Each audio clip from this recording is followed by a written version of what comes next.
दोस्तों, एक दिन आप अर्ली मॉर्निंग उठते हो, उठकर मार्केट की भारी भीड़ में जाते हो कि अचानक चारों ओर बिल्कुल अंधेरा हो जाता है और आसमान रोजमर्रा से काफी तारों से भरा नजर आता है। लेकिन चांद कहीं दिखाई नहीं देता, बस दिखता है तो सिर्फ तारों से भरा आसमान। सभी लोग डर जाते हैं कि अचानक रात कैसे हो गई। तभी आप टीवी खोलते हो और ब्रेकिंग न्यूज में देखते हो कि जस्ट 8 मिनट पहले ही सूरज गायब हो चुका है और अब धरती आवारा हो चुकी है और धरती अंतरिक्ष की सैर को निकल पड़ी है। ऐसे में दोस्तों, क्या होगा? क्या धरती किसी ग्रह या किसी अन्य सूर्य से टकरा जाएगी? क्या धरती पर लाइफ पूरी तरह खत्म हो जाएगी? जानने के लिए वीडियो को पूरा जरूर देखें कि आखिर क्या होगा अगर सूरज गायब हो जाए या धरती से अलग हो जाए।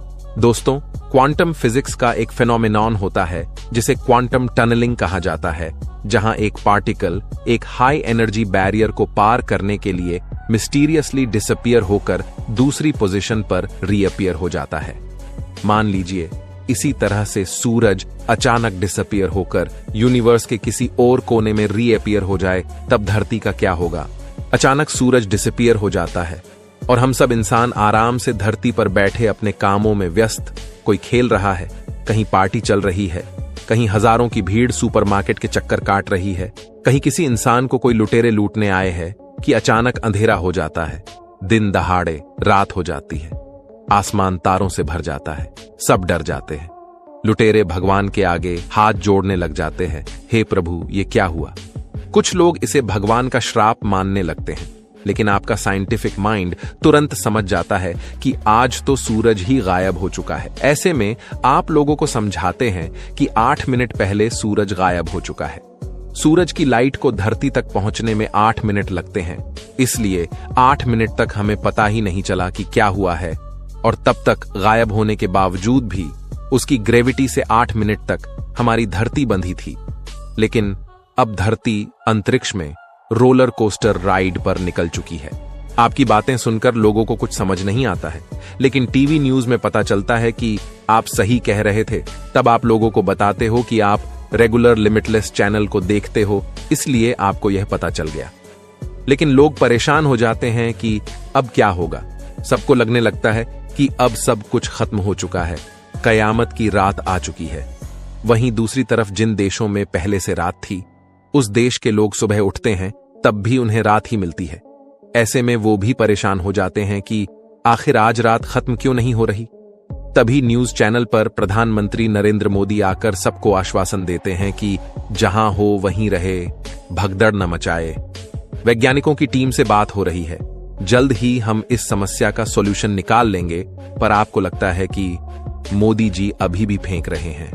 लेकिन दोस्तों, फिर आप न्यूज में देखते हो कि वैज्ञानिक बताते हैं कि पृथ्वी 30 किलोमीटर प्रति सेकंड की स्पीड से अंतरिक्ष में आवारा निकल चुकी है। सूर्य कहां फरार हुआ है, इसका कोई अता पता नहीं। अब सूरज के दिन दहाड़े गायब होते ही धीरे धीरे धरती का टेम्परेचर कम होने लगता है। अब इंटरनेट भी बंद हो जाता है, क्योंकि सूर्य के गायब होते ही सैटेलाइट कम्युनिकेशन ही डिस्टर्ब हो जाता है। अब उनकी सोलर प्लेट्स बिना सूर्य के एनर्जी प्रोड्यूस नहीं कर पाती। अब अफरा तफरी मच जाती है। लोग सुपरमार्केट से जरूरत का सारा सामान इकट्ठा करने लगते हैं।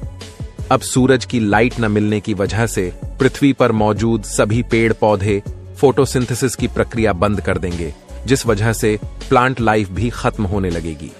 साथ ही ऑक्सीजन पैदा होना बंद हो जाएगी। अब हमारे पास पृथ्वी पर ऑक्सीजन लिमिटेड बचेगी, लेकिन चिंता करने की कोई जरूरत नहीं, क्योंकि इसके बावजूद भी पूरी धरती पर इतनी ऑक्सीजन होगी कि सभी जीव अगले 1000 साल तक ऑक्सीजन ले सकते हैं। लेकिन अब 24 घंटे बीत जाते हैं और मात्र 24 घंटों में धरती का टेम्परेचर काफी कम होने लगता है। सब जगह खतरनाक ठंड पड़ने लगती है। इस वजह से हमें कोई अंडरग्राउंड हैबिटेट ढूंढना पड़ेगा जहां सब रह सके। इस समय धरती के अंदर की इंटरनल हीट ही एक नेचुरल सोर्स ऑफ हीट और एनर्जी के रूप में मौजूद है।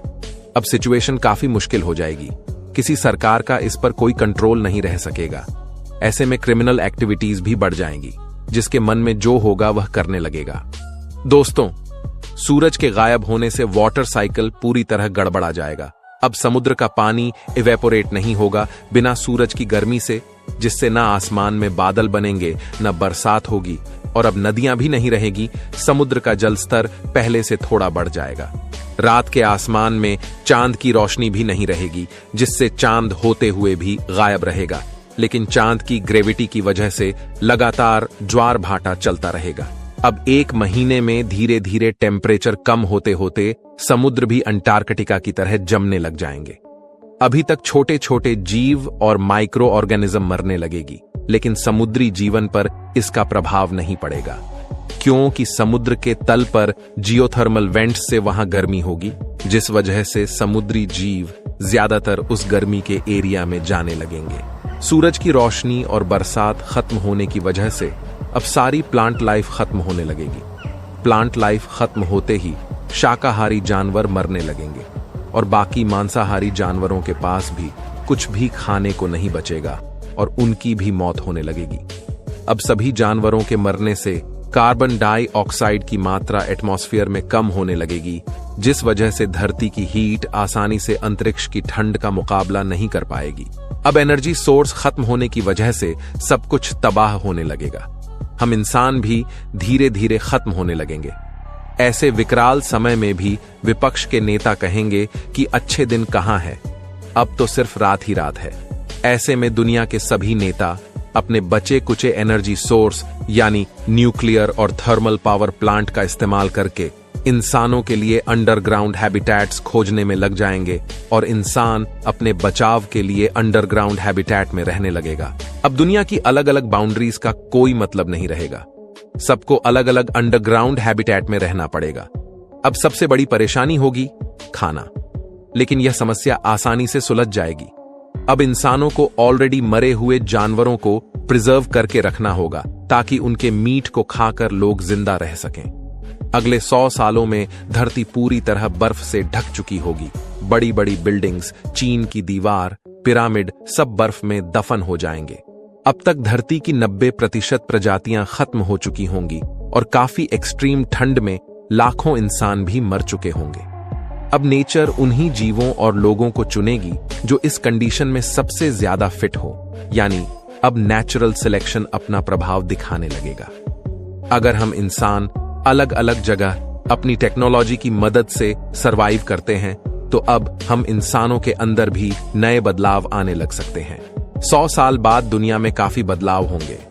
अब अगर लाखों साल तक अगर हम सरवाइव कर पाए, तो वो इंसानी प्रजाति जो टेक्नोलॉजी से काफी दूर है और वह प्रजाति जो टेक्नोलॉजी का इस्तेमाल करती है, उन दोनों के शरीर में काफी ज्यादा परिवर्तन आने लगेंगे। इस समय तक हम इंसान न्यूक्लियर फ्यूजन रिएक्टर की मदद से काफी एनर्जी पैदा कर लेंगे, जो हमारी सिविलाइजेशन को बचाने में मदद करेगी और हम आर्टिफिशियल इंटेलिजेंस की मदद से किसी तरह सरवाइव कर लेंगे।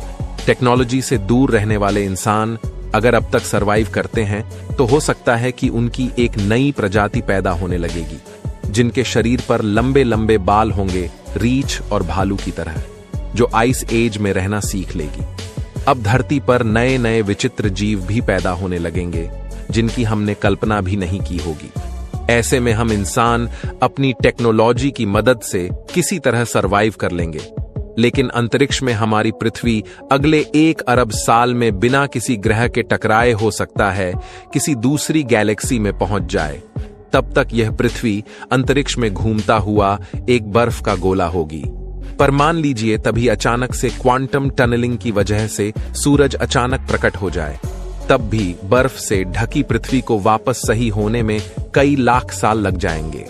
अब अगले लाखों सालों में पृथ्वी पर फिर से आज की तरह दुनिया चलने लगेंगी, लेकिन तब ये सारी बिल्डिंग्स, बड़ी बड़ी इमारतें, हमारी सारी प्रॉपर्टीज के मालिक सब मर जाएंगे।